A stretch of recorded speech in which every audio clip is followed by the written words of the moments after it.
याद करिए, जो लोग इस हिंदुस्तान में राम राज की बात करते हैं उन्हें नहीं पता राम राज का मतलब होता है आम आदमी का राज। राम राज का मतलब होता है हर इंसान की खुशी।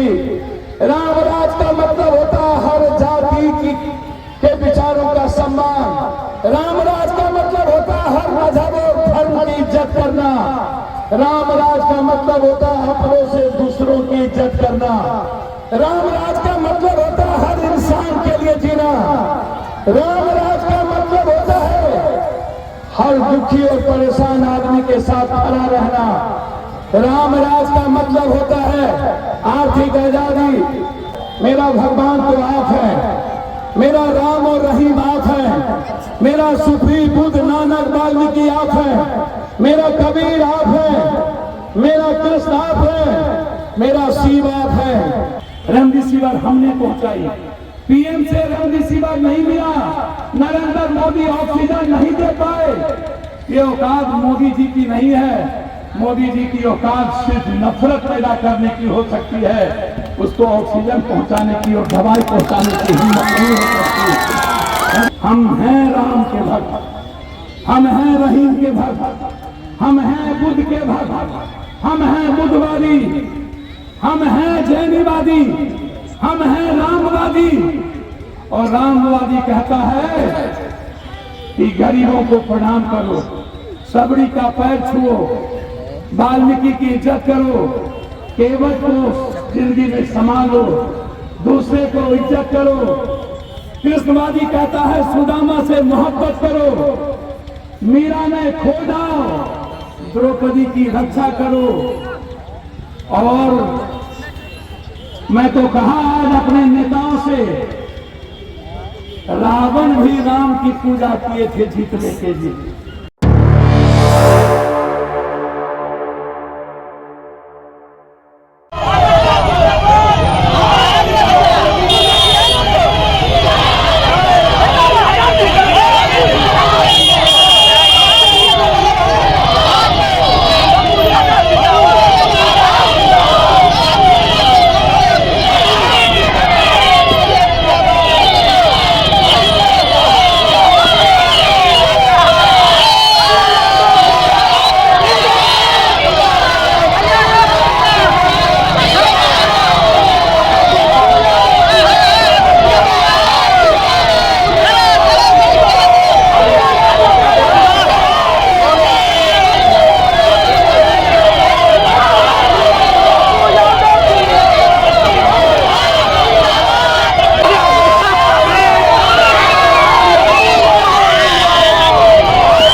मेरी जिंदगी का एक ही मकसद है आपकी खुशी, आपका मुस्कुराहट। आपकी याद करिए वो भी 90 का दिन। याद करिए, जो लोग इस हिंदुस्तान में राम राज की बात करते हैं उन्हें नहीं पता राम राज का मतलब होता है आम आदमी का राज। राम राज का मतलब होता है हर इंसान की खुशी। राम राज का मतलब होता है हर जाति के विचारों का सम्मान। राम राज का मतलब होता है हर मजहब और धर्म की इज्जत करना। राम राज का मतलब होता है अपनों से दूसरों की इज्जत करना। राम राज का मतलब होता है हर इंसान के लिए जीना। राम राज का मतलब होता है हर दुखी और परेशान आदमी के साथ खड़ा रहना। राम राज का मतलब होता है आर्थिक आजादी। राज वो था 90 में, जब किसी के घर में किसी सड़कों पर एक ईंटा सोनी नहीं थी, कोई पुल नहीं था। याद करिए 90 का वो दिन, हर घर से ट्रैक्टर मैंने मंगाया था और सरकारी पोल नहीं भेजी थी। चले गए हमारे बहुत सारे इस इलाके के पूर्वज, जिनके वालिद आज तीसरे पुश्त में हम लोग हैं। चले गए इस चकला के बहुत सारे हमारे बुजुर्ग, जिसकी दुआएं पप्पू यादव के साथ हुआ करता था। चले गए लालू बाबू जो अपनी जिंदगी का मकसद पप्पू यादव के लिए जीने का मकसद रखते थे। याद करिए वो दिन जब हर घर में जब अंधकार होता था, पूरी दुनिया पूरा देश अंधकार में था, पूर्णिया को उजाला पप्पू यादव ने किया था। हर घर की रोशनी थी पप्पू यादव, हर घर की उम्मीद थी पप्पू यादव, हर घर का सपना था पप्पू यादव, हर घर का विश्वास था पप्पू यादव। याद करिए पूर्णिया और बिहार के उस डॉक्टर का आतंक जो गलत डॉक्टर थे। मैं सही डॉक्टर के खिलाफ नहीं कभी रहा। आप याद करिए जब एक भी गरीबों का शोषण नहीं हो सकता था, सरकार एक तरफ पप्पू यादव और हमारी भगवान जो जनता है, मेरा भगवान तो आप है, मेरा राम और रहीम आप है, मेरा सूफी बुद्ध नानक वाल्मीकि आप है, मेरा कबीर आप है, मेरा कृष्ण आप है, मेरा शिव आप है। मुझे कहीं भगवान ढूंढने की जरूरत नहीं है। मैं तो भगवान इंसान की खुशियों में ढूंढता हूँ, मैं तो भगवान इंसानों के मुस्कुराने के अवसर में ढूंढता हूँ। मैं तो भगवान जब इस देश, इस बिहार, आज अखबार का सर्वे आया कि पूरे भारत में सबसे ज्यादा गरीब पूर्णिया है, सबसे ज्यादा गरीब सहरसा है, सुपौल है, सबसे ज्यादा गरीब अररिया है, सबसे ज्यादा गरीब किशनगंज है, सबसे ज्यादा गरीब कटिहार है। कब आएगा राम राज? कब आएगा राम राज जब गरीबी खत्म होगा? मधेपुरा, सहरसा, सुपौल के लोगों ने तब भी भारत की सेवा हमने की। हर बिहार के घर के बच्चों को हमने लाया, रेमडेसिविर हमने पहुंचाई। पीएम से रेमडेसिविर नहीं मिला, नरेंद्र मोदी ऑक्सीजन नहीं दे पाए।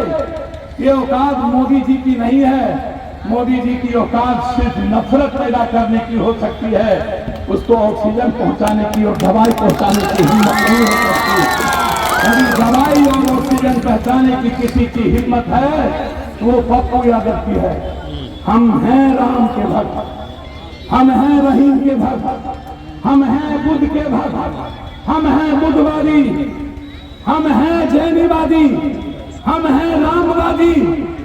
और रामवादी कहता है कि गरीबों को प्रणाम करो, सबरी का पैर छुओ, वाल्मीकि की इज्जत करो, केवट को जिंदगी में संभालो, दूसरे को इज्जत करो। कृष्णवादी कहता है सुदामा से मोहब्बत करो, मीरा ने खो जाओ, द्रौपदी की रक्षा करो। और मैं तो कहा आज अपने नेताओं से, रावण भी राम की पूजा किए थे जीतने के लिए, रावण भी राम का पूजा किए। और सबसे बड़ा दुश्मन क्या नाम था प्रधान महासचिव जी, किसका नाम आज बता? सबसे बड़ा दुश्मन राम का कौन था? कालनेमी। कालनेमी भी पूजा किया था राम का।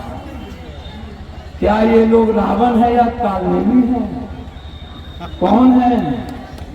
राम के विचारों का तो पप्पू है, जो हर आदमी का आंसू पोंछता तो है, हर आदमी के घर में मदद। हमारी औकात बहुत भी नहीं है, लेकिन बेटे के तरफ पान न पान की घंटी लेके पहुंचते तो है। हर आदमी के लिए जीने की रास्ता तो देते हैं। हमारे भीतर मरने की तो हिम्मत है। मोदी जी, आप तो मरने से डरते हैं। और मोदी जी, हमको जीने से डर लगता है, हमको मरने में आना जाता है, और हम मरना नहीं चाहते इंसानियत के, इसीलिए हम आए हैं। नीतीश जी का सर्वे आया, गरीब सबसे ज्यादा कोशिश हिमाचल में। नीतीश जी, आप जब सीएम बने तो सबसे ज्यादा एमएलए एमपी कोसी ने दिया, सीमांचल ने दिया। लालू जी, आप जब मुख्यमंत्री बने तो सबसे ज्यादा एमएलए एमपी सीमांचल और कोसी ने दिया। फिर सबसे ज्यादा गरीब कोसी सीमांचल क्यों है, ये जनता जानना चाहती है। सबसे ज्यादा मजदूरी मेरा बेटा करने क्यों जाता है मिथिला के लोग? कोसी सीमांचल मिथिला इतने गरीब क्यों? इसीलिए हम चाहते हैं विशेष पैकेज, हम चाहते हैं आजादी भ्रष्टाचार से। आज से आपकी लड़ाई पप्पू यादव हमेशा आपके बेटे की तरह लड़ा। मैं आपको वादा करके जाता हूं 3 मार्च को रंगभूमि मैदान में किसी घर में आदमी नहीं रुकिएगा। या तो हमें विशेष राज दो, कोसी सीमांचल मिथिलांचल को विशेष पैकेज दो, और नहीं दोगे तो हम रेल भी चलने नहीं देंगे। और हम 3 मार्च को पूरे कोसी सीमांचल की जनता या तो हम रामराज लेकर रहेंगे, विशेष पैकेज लेकर रहेंगे, या नहीं तो हमारे साथ दिल्ली में बैठ के सौतेलेपन का व्यवहार किया तो हम मिथिला कोसी सीमांचल का अलग राज का डिमांड कर देंगे। अलग राज दे दो हमें नहीं चाहिए भी। हम अलग राज के पक्ष में नहीं है, लेकिन यदि इसी तरह हमारे साथ नाइंसाफी हुई, इसी तरह कोसी सीमांचल को मरने पर मजबूर कर दिया, 56% से 63 हो गए गरीबी, तो हमें सोचना होगा। 5 तारीख को रंगभूमि के लिए चलेंगे, कूच करेंगे, और 3 तारीख को 3 मार्च को, और इस वादा के साथ कि बिहार इंसाफ करे कोसी सीमांचल के।